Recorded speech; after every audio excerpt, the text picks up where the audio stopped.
Санаагийн сүгт давтай морил.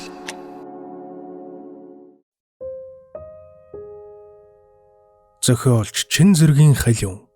Шинэ жилийн бэлэг.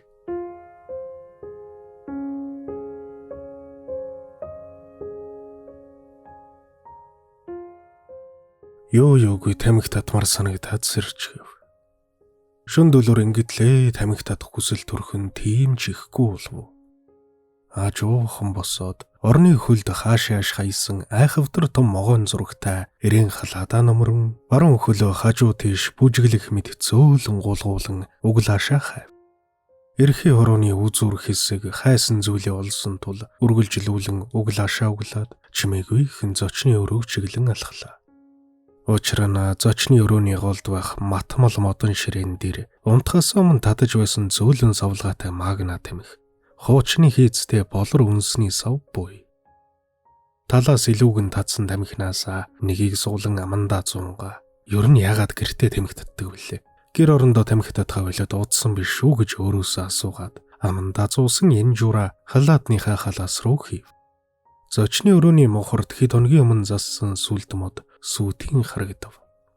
Харанхуйд нүд дасаад удаж утвал сүлд мод маань төдийчний том харагдана. Хэмжээ нь арай жижиг болчихсон юм шиг. Эсвэл арай өтгөн саглар байгаад одоо сараасан хуучны үеийн сүлд мод юм шиг харагдах. Харанхууд харж байгаа болохоор баг зэрэг өөр харагдаж магадгүй юм гэж бодоод хаалга руугаа явлаа. Өөдний өрөөнд байх хувцасны үлгэрээс өвлийн хүрмээ углангаа гутлаа өмсөж амжив. Гутал маань арай багадаад барих шинжтэй. Саяхан л сайхан таарч байсан гутал яхаар ингэж өрдөг байлээ. Хэн нэгэн дотор нь элдэв зүйл хийчмээргүй юм гэж бодсон ч зүтгүүлсээр байгаад бүрэн өмсөв. Гарах хаалганы бариулыг сэмээрхэн доошлуулсаар нээвэл цаана нь давхар модон хаалга байх. Давхар хаалганы цоожны нүхэнд түлхүүр дүүжлээтэй байхагаад зүүн тийш тор хийлгэн хоёр мушгаад хаалгыг нээн орцсондоо гарч ирлээ. Манай хамгийн дээд давхар тул доошоо буун гадагш харах нь цаг зав үрсэн асуудал юм. Учир нь цагилгаан шат зогсоод удажгүй. Иймд шатны төгсгөлд байх төмөр гагнан холбож хийсэн шатаар дээвэрт гарч тамхил хар шийдэд баруун гараараа нэг шатнаас бариул дээвэрлүү гардаг жижиг дөрвөлжин нүхийг тагласан хаалт онгорхой байхыг анзаарлаа. Ер нь энэ хаалт үргэлж явах бол том хар Монгол цоожоор бат бөх цоожлогдсон байдгийг ч санав. Угаасаа цоожтой байдаг энэ нүхээр дээвэрлүү гарч тамхи татах гэж боддог. Би ч бас дүүрчгсэн хүн юм а гэж бодсоор дээш мацсан дээвэрт гарч ирлээ.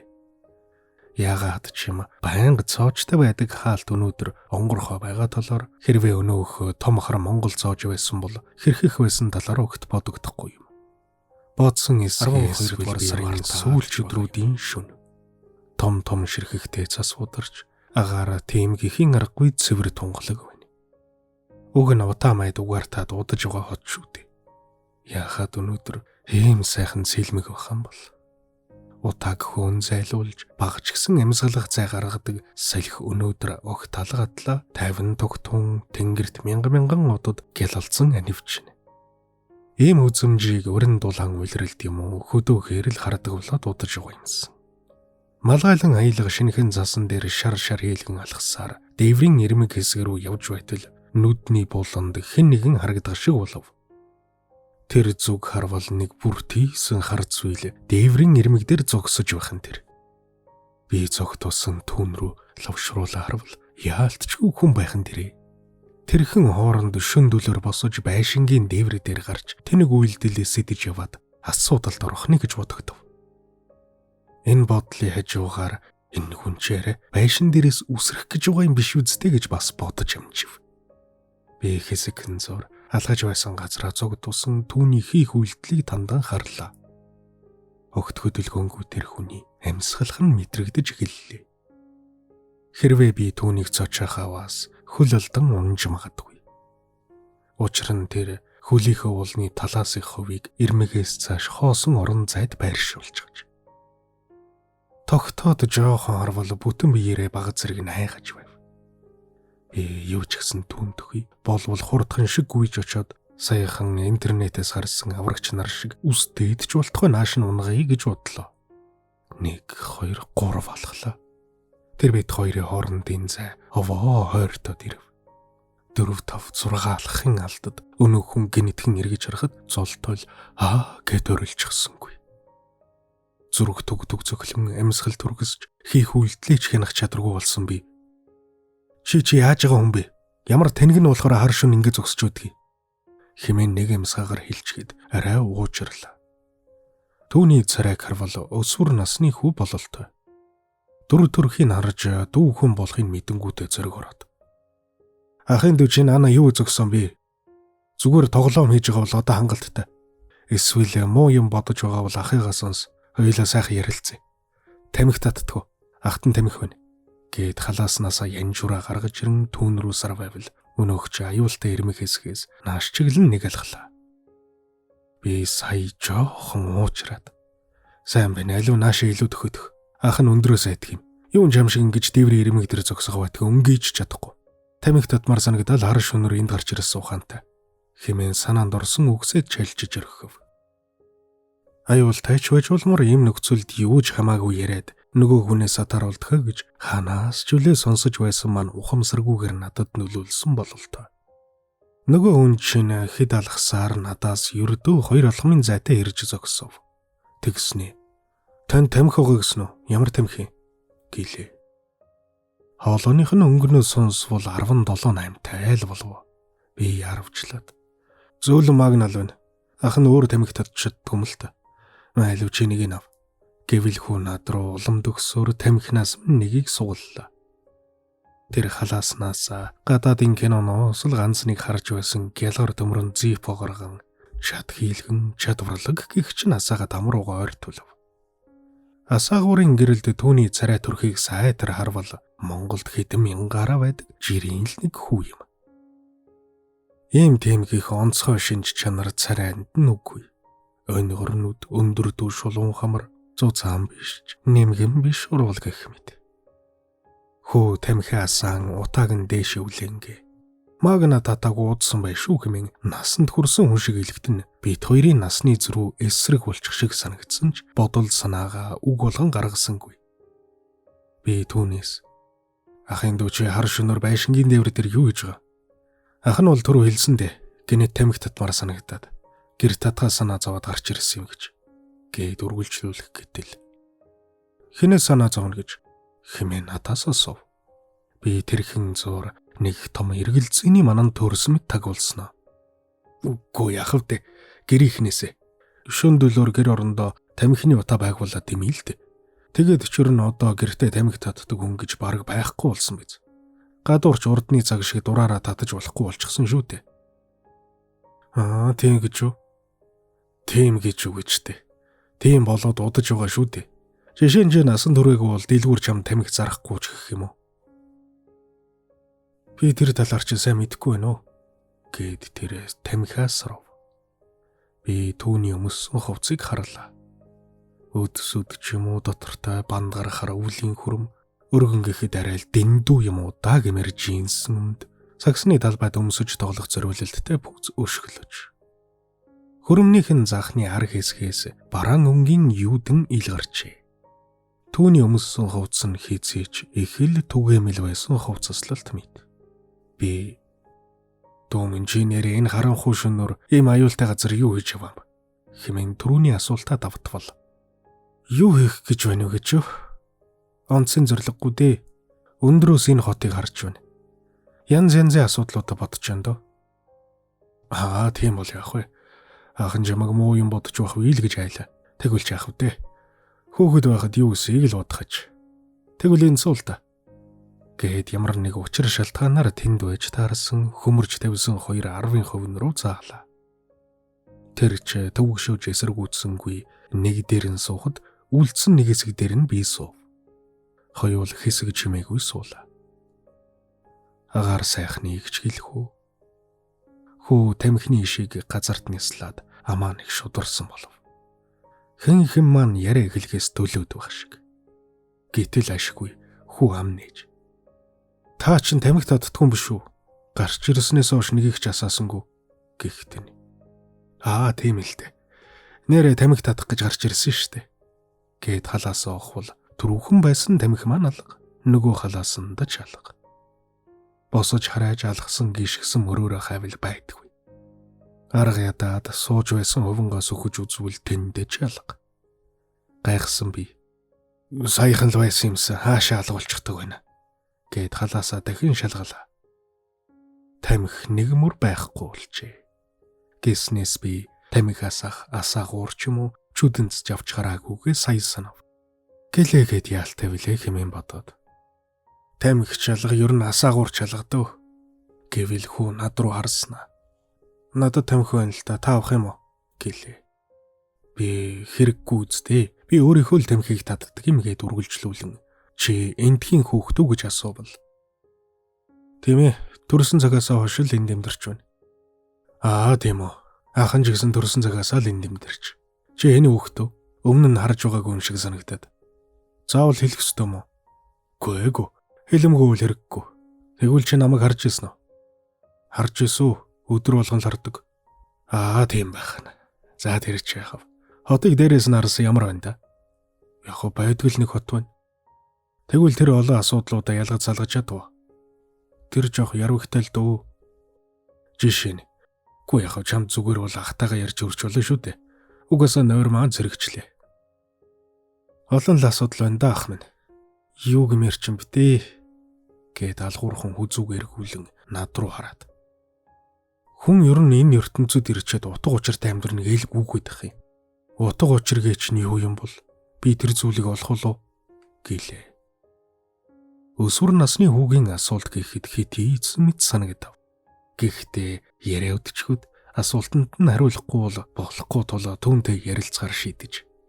Бидний яриа байдаг л нэг яриа биш болох юм шиг санагдлаа л да. Амьдралын утга учир гэж зүйлийг олон л зүйлтэй холбох ёстой болов. Гэр бүл, мөнгө, санхүү, ажил, карьер. Гэхдээ мэдгүй л дээ. Чухам чи юу гэж төсөөлж байгаа юм бол? Зүгээр л харсан зүг рүүгээ алахыг хэлэхгүй гэж үү? Харсан зүг гэж би амандаа хоёронтоо давтаад. Байж болох юм. Гэхдээ аль зүг рүү харах чинь чиний сонголт байх ёстой баг. Жишээ нь миний түрүү хэлсэн зүйлсээ аль нэг рүү нь хараад тэр зүгтээ алах юм бол байж болох юм. Би нэг л олигтой тайлбарлаж чадахгүй байна л да. Юу юм ярьж.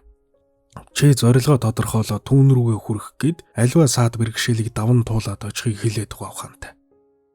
Тэгээ очлоо гээд яана гэж. Зорилгодоо хүрлээ гээд цааш үргэлжлүүлэх гэтэл үг олдсонгүй. Нэрээ зорилгодоо хүрлээ тэгээд яана гэж. Маш их зүйлийг золиослоод алдаж, унаж, бүдэрч, олон сайн муу харцнаас дайлдчин, ядарч, зүдэрч хүрлээгээд яана гэж. Би энэ талаар өмнө бодож байгаагүй маань шүү дээ хэмээн толгой дотроо өөртөөгөө хүүрнэх зураа.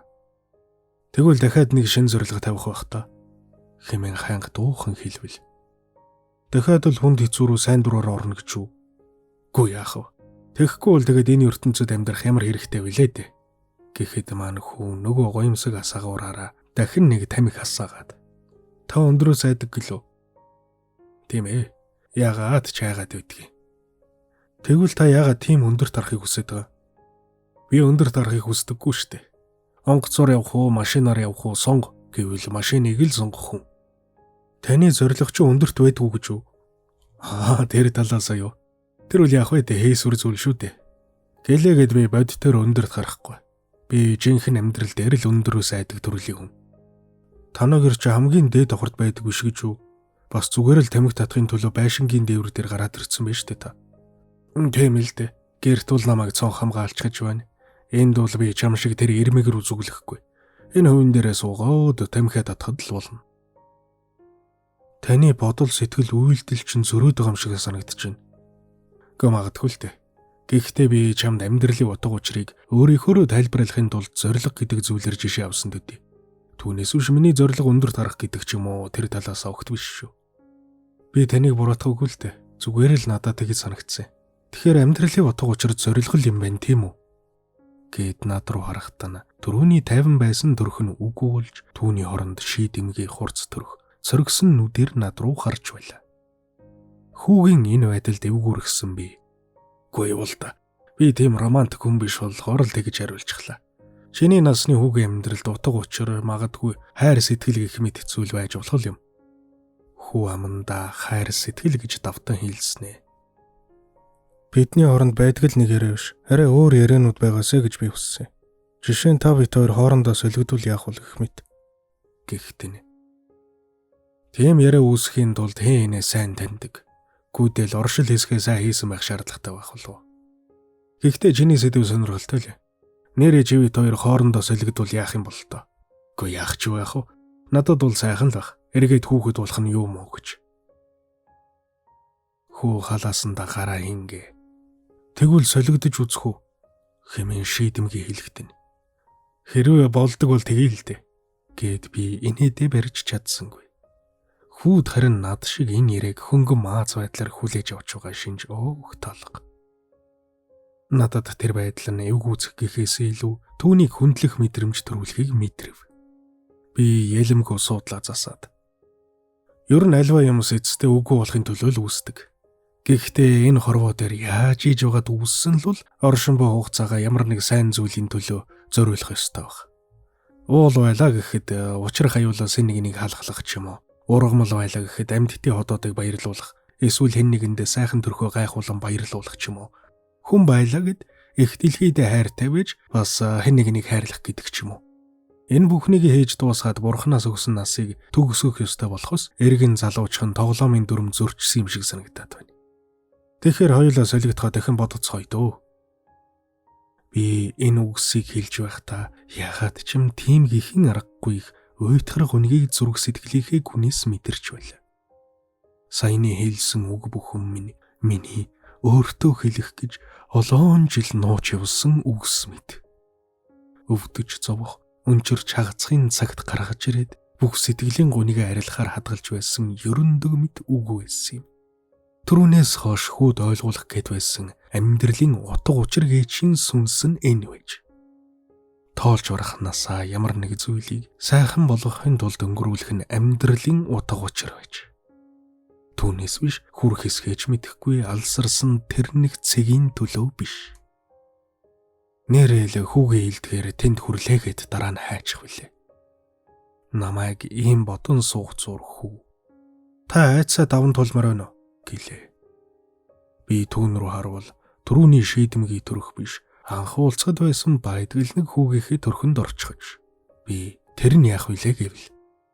Яг нь надтай хамт дэвэр ирмэгт очиж хотыг харах ч юм уу? Би түүний санал татгалцсангүй. Нэрээ яагаад болохгүй гэж бодоод тгийгээд түүнийг даган хизээ ч өмнө очиж зүрхэлж байгаагүй. Ер нь очихыг ч бодож үзээгүй дэврийн ирмэгт очлоо. Тэнгэрт сая одод гэлэлцхвал хот сая өнгийн гэрлэр анивэлцэн. Амьдрал тасралтгүй үргэлжилж байгааг илтгэх мэт тоомгүй жижиг том хөдөлгөөнүүд гэрлэр чимэг хин тасралтгүй үргэлжилсээр. Хүү амьдралыг дээрээс харах сайхан ч дунд нь холилдох бүр сайхан санагддгийг. Танд тэг санагддаггүй. Тэгэлгүй яхав дээ. Түүн шиг сайхан зүйл хаа байна. Гиснээс та өөрийнхөө зүрх сэтгэлээр тэнүүчлээд үзээрэй. Тэгэд юу болох нь вэ? Олсон зүйлээ хэрэгхээ бас тунгаагаарай гэв. Би түүний утга учиртай үгийг эргцүүлэн бодох хооронд хүүгийн бүлтэй чанга хоёр гар миний нуруунаас түлхэж орхилоо. Надад тогтож үлдэх ямарч боломж байсангүй. Чи чинь яаж байна гэж хэлж амжаад өндөр байшингийн дээврээс унлаа. Унаж байх үед яагаад ч юм надад тун таатай санагдхаагаад хүүг буруутгах биш харин ч түнд талархмаар санагдаж байсан юм.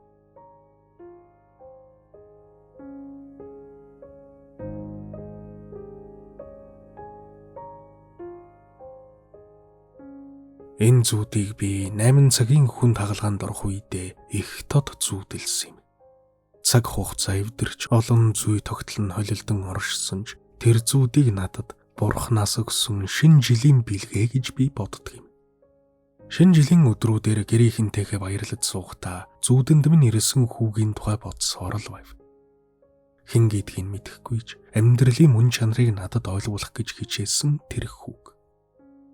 Бас хүүхэд байхдаа гэрт минь байсан түнэмуутай сарайсан сүлдмөдийг матмал ширээгээ аавын өмсдөг байсан могооны зурагтай халаадыг анх амандаа зуусан магна тамхи Хизээч юм бэ алга болсон болор үнсний сав, хүүхэд байхдаа өмсдөг байсан бариу гутал, хуучны угсар малвайр, дээвэр гэх мэт зүйлийг тэр зүүдний ачаар дурссандаа баярлаж сов.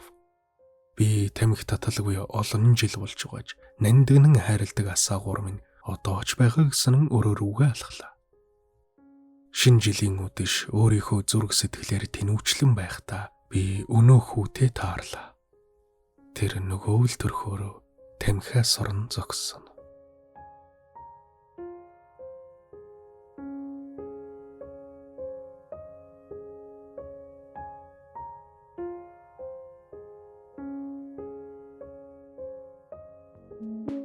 Миний оруулж буй бичлэгүүдийг цагаалдалгүй, алгасалгүй үзхийг хүсвэл subscribe дарж, хажууд байгаа хонхыг дарж идэвхжүүлээрэй.